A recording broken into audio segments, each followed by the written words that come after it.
Salut à tous et bienvenue pour ce nouveau trade recap. Aujourd'hui, on est jeudi 20 août. On va voir le trade que j'ai pris sur le Nasdaq.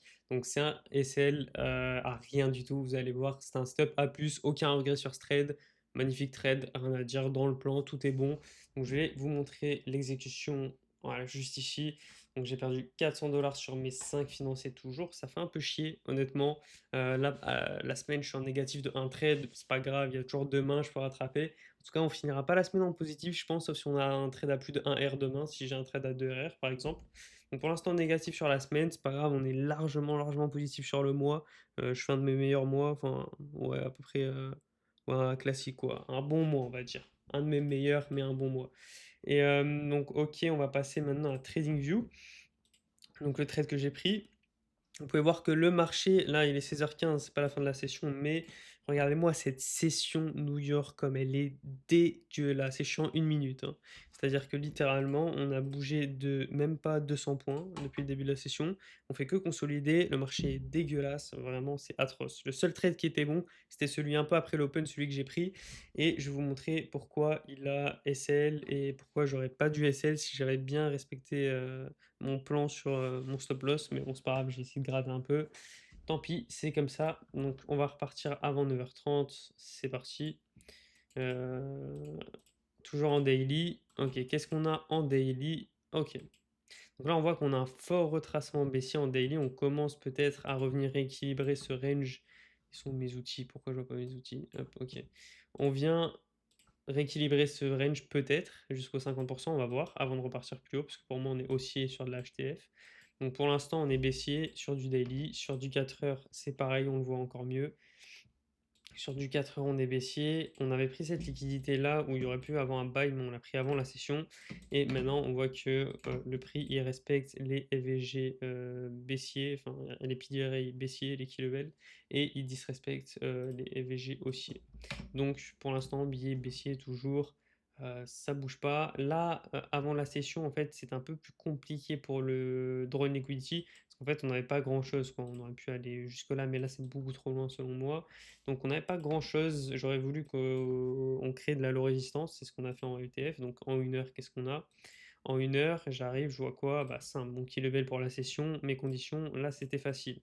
On a ce FVG H1 juste ici, qui nous sert de FVG baissier. Donc pour l'instant, tant que je vois ça et que le prix respecte ce FVG, je suis baissier. Si par contre on venait à l'inverse avec du displacement, ben là je pourrais commencer à chercher des trades haussiers pour aller target ici ou encore ici, c'est buy side liquidity. Pour l'instant, condition, on est totalement baissier. Donc voilà, baissier, je vais pas aller chercher des achats. Donc là, on a notre zone. On va revenir en LTF à l'open pour voir ce qu'a fait l'open. Donc voilà, je voulais un Judas Swing à l'open. On n'a pas eu ce que je voulais du tout. Donc l'open, il est juste là. On est revenu dans le key level, on a pris la liquidité, on aurait pu avoir un setup juste là, mais pas de d'IVG, rien, c'est moche. 15 secondes, 30 secondes, c'est moche, j'ai rien pris là, honnêtement. J'ai laissé le prix faire quelque chose d'un peu plus beau. Là, pareil, pas grand chose. En 30 secondes, on a un IVG qui a jamais été inversé, c'est moche, on refait des plus hauts. Et là, c'est là où je me suis dit, ok, attention, on commence à être bien dans le key level. Est-ce qu'on va le respecter ou est-ce qu'on va le disrespect et plutôt être haussier? Donc là, j'attends de voir qu'est-ce que le prix fait. Et là, ok, ok, qu'est-ce qu'on voit? Ok, là rien, on consolide. Et là, boum, ok, là on a du displacement et on a un IFVG. Donc on a notre modèle d'entrée. Regardez, IFVG, on est dans un. Non, IFVG, voilà. C'est où? C'est là.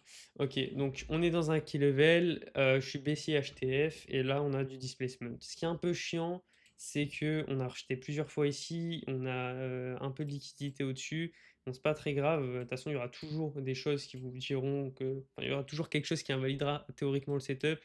Mais donc là il y avait largement assez de confiance pour le prendre et même on avait une SMT avec ce high ici, voilà, on avait une SMT, on prend la liquidité. On avait littéralement tout pour prendre ce trade. Donc je suis rentré à la clôture de cette bougie avec un SL, il me semble à peu près par là, ouais, exactement vers là.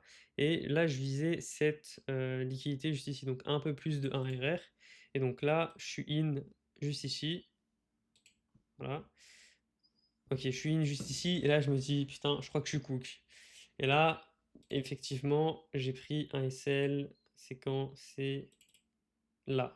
Voilà, j'ai pris mon SL et là, j'avais le seum, mon point de break-even sur ce trade, il était ici. Voilà, je voulais me mettre à break-even à cette internal low juste ici.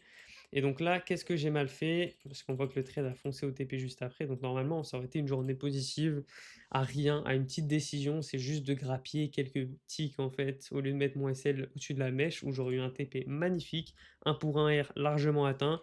J'aurais été safe si j'avais respecté mon plan. Du coup, maintenant, je vais le noter, je mettrai plus. Quand je vois des mèches comme ça, là, quand je vois plusieurs mèches, je mettrai toujours mon SL ici et pas sur le corps ou un peu là. Genre là, je fais de la merde honnêtement. Et j'ai pas déplacé mon SL parce que moi, je déplace jamais mon SL. Quand j'ai vu que le prix était là, j'allais pas déplacer mon SL parce que moi, là, je risque 400 dollars par trade, donc je peux pas être à 450 ou je sais pas combien. Ça respecterait pas mon risque. Donc tout simplement, bah, j'ai laissé mon SL.